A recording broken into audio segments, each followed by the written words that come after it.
So here we go then, 7 talking points for my 3 guests, Stuart Williams, Fran Berry and Jerry McGrath. And Brendan Powell has announced his retirement from the training ranks this week. And Jerry's where you started your riding career. Yeah, he actually gave my first ever winner, Brendan. He's been a big part in my career, especially starting off. I'd be sad to see him hang up his training boots, but like you said, it's financial pressures, it's tough times. You know, he's based in Lambourne, probably expensive rent, things like that, but no matter what he does now, I'm sure he'll fit in very well somewhere. He'll be a big asset to someone, that's for sure. A very popular guy. Yeah, very likeable, you know. Like I said, when I was a young fella, he was great for advice. You know, he took me racing a lot. I stayed in his house when I first came over, and he got me in with Dave Roberts. He was my first agent. That was all through Brendan, you know, so he's played a big role in my career. But it does go to show, we've laboured the point already today, it's not an easy game. This is a guy who's trained a lot of winners, 600 plus winners. Can obviously do the job very well, and it just shows you what precarious position that racing's in when a guy like Brendan can't make it pay. And it's a question of fashion as well, Fran, isn't it? If you're going well 1 minute and people are selling your horses, it's great. If you slightly fall out of fashion, it's amazing how quickly those horses ebb away. Yeah, disappear. I've ridden for Brendan a good bit, and his horses were struggling the last couple of years, probably with not being the healthiest. And you know, he had a Dark Emerald that carried his team along for 2 or 3 years at Dubai and here. And when the likes of that horse disappears, if you've nothing to replace him with, it's hard to get going again. But also quite a brave decision, because I'd imagine it's one of these jobs that's so addictive that you almost don't want to face it until it's too late. Until it's too late, exactly. I mean, I really hope that Brendan, he must find something within the industry for him to do. He's so talented a fella. Everybody likes him. He's done massive things throughout his career in riding and training. He'd have so much knowledge to pass on. It'd be an absolute travesty if we lost him to the industry, to something else. There we are, Brendan Powell, who has retired from training this week owing to financial pressures. He's been on the show a number of times, and we wish him all the best.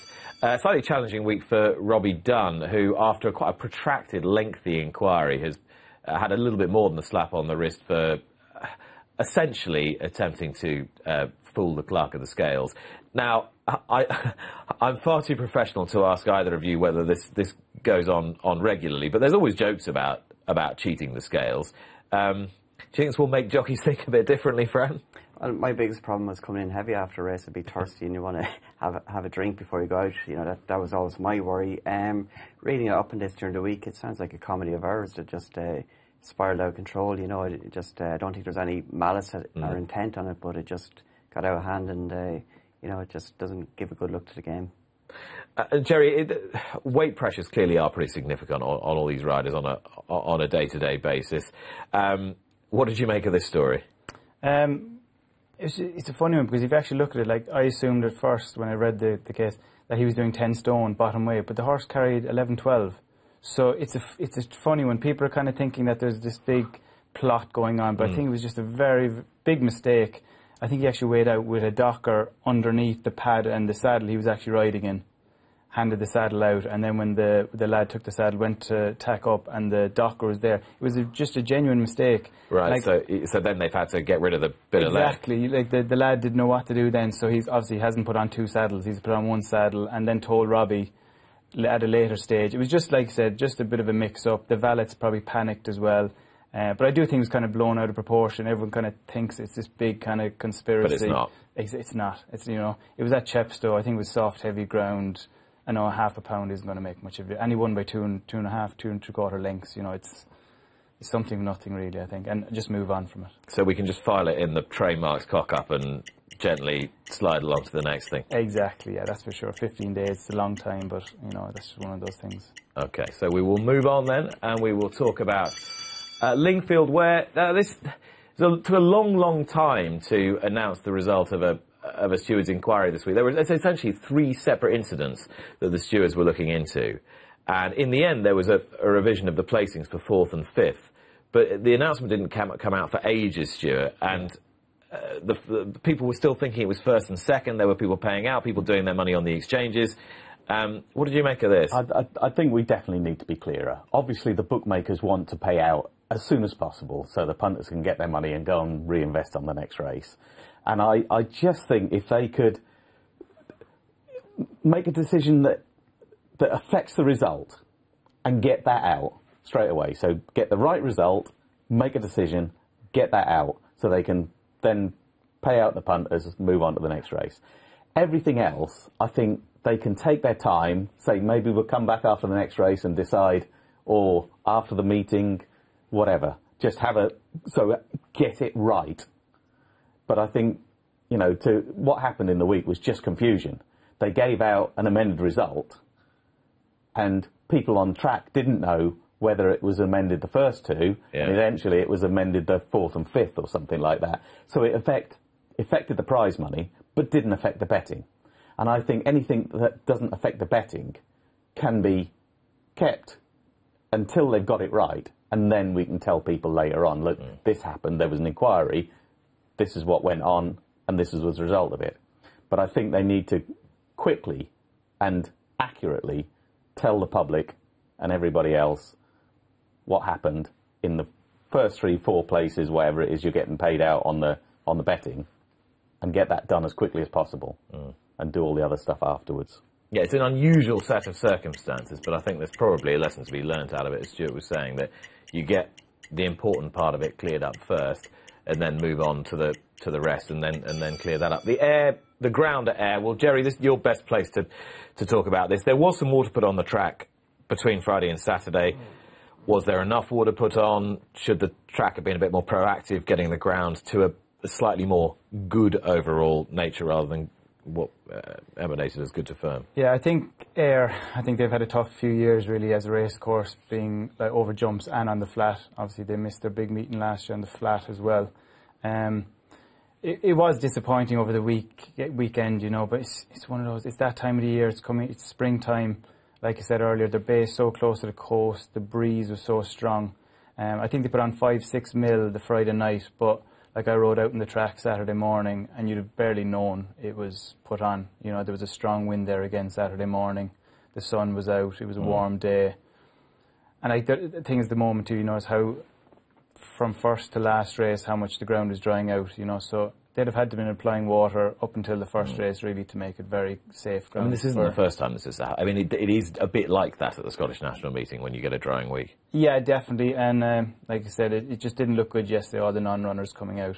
I think a good example was Nigel Twiston-Davis had 2 or 3 non-runners, and Nigel rarely has non-runners, that's for sure. Yes, normally if they're there with legs and heart intact, they will run. Exactly. Did he have a few choice words as well, or?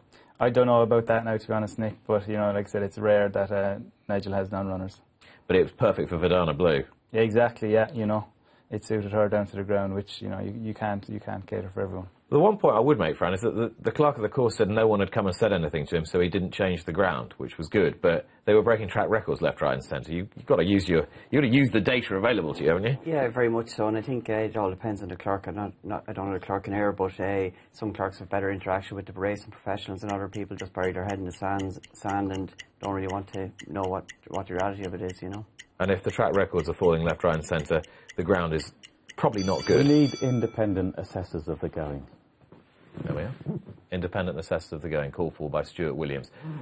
Let's talk about Kieran Schumacher, who has been incredibly candid in his assessment of his own troubles, having served part of his ban for testing positive for cocaine. It takes something to be quite so open about this, Fran. I thought the most revealing part of his testimony was when he said that when he got busted, essentially, he felt an enormous sense of relief because he could finally face up to it.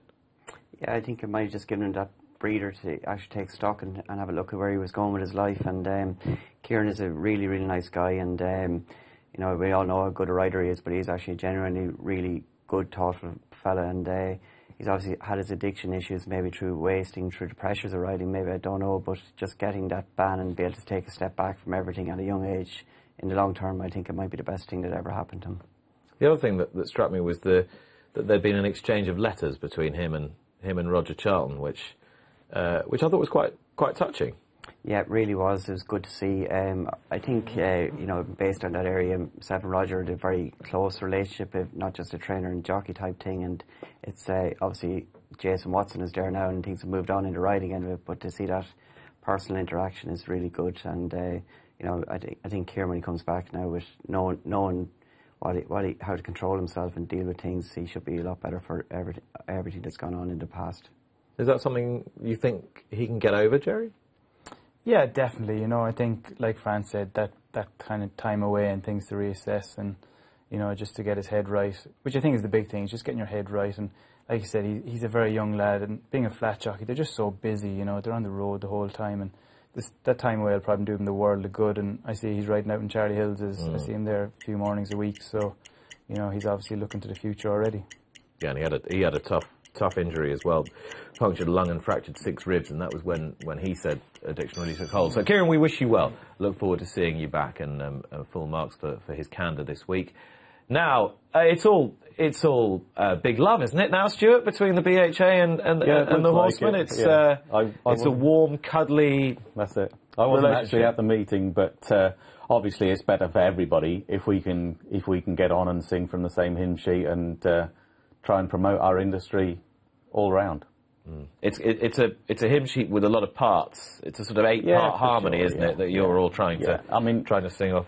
You know, it's a difficult balance, because the BHA are the regulators in between us and the racecourses, and then, you know, where we get our funding for the races comes through the levy and then through the media rights that come to the racecourses.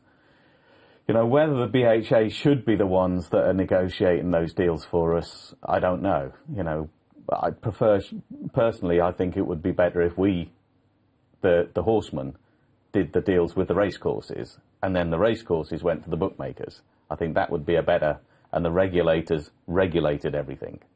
I think that would be a better outcome.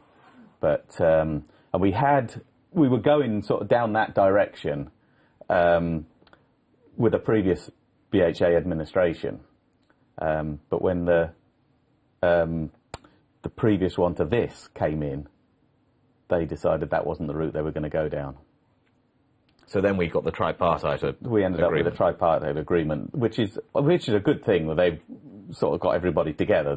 Nick Rust and Steve Harmon got everybody together doing a tripartite agreement, and, you know, hopefully going to try and work it out from there. But I know you, and I've spoken to other trainers of your ilk who are quite politically engaged on this programme, want to give your fellow trainers a bit of a kick up the backside and say, if you want your slice of the cake, then you better get engaged as well, rather than then complain when you don't get what you want. We have about 18 trainers come to the Newmarket meeting, and there's 85 trainers in the town. They just need to be there. Including, presumably, some of the more senior ones. Exactly. Right, William Buick got a ban this week. He got a one-day ban for not riding out for, was it 6th place? He cost prize money, but there was no betting implications here, but it's in the rules. You have to push out hands and heels, not get stuck into the horse, and he got a one-day ban. Fran, is there anything wrong with him getting a one-day ban for not riding out for 6th place? Not as such for prize money, but you have a lot going on a day. You know, William probably had 4 or 5 or 6 rides yesterday, and you're going out, and I think there were 7 runners in the race, and you know, our horse hasn't run up to scratch, and you're often told by the clerk of the scales that somebody on the way out prize money to 6th, but if you're doing other things or maybe didn't hear it, you're only thinking first 4, you know, and perhaps that you just got caught out. But once you're made aware of it and your horse is intact, you know, you got to obtain the prize money, but it's one of the lesser things that does spring to mind at times. And is it a reasonable rule, do you think, Jerry? I suppose one of those, it's, you know, there's no betting implications, but you have to ride out for prize money.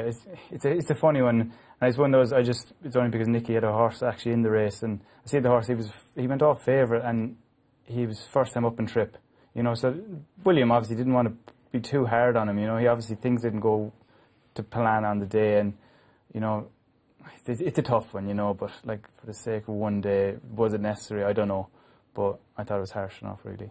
You can understand why the rule's in place. It's about the application of it. From the flat point of view, I'm only talking from a flat point of view, I instruct all my jockeys to push to the line when they ride for me. I don't like to see them sit up. If the horse is injured, pull it up. If it's not injured, I've trained it for that race, I've trained it specifically to run, push it to the line. I don't see there's any problem with, you know, I'm not talking about hitting a tired horse or anything like that, but I can't see a problem. If your horse is fit, and it should be pushed to the line. Just hands and heels. Yeah. There you go. And Mr. Stuart Williams has the last word on the Buick ban in this week's Talking Points.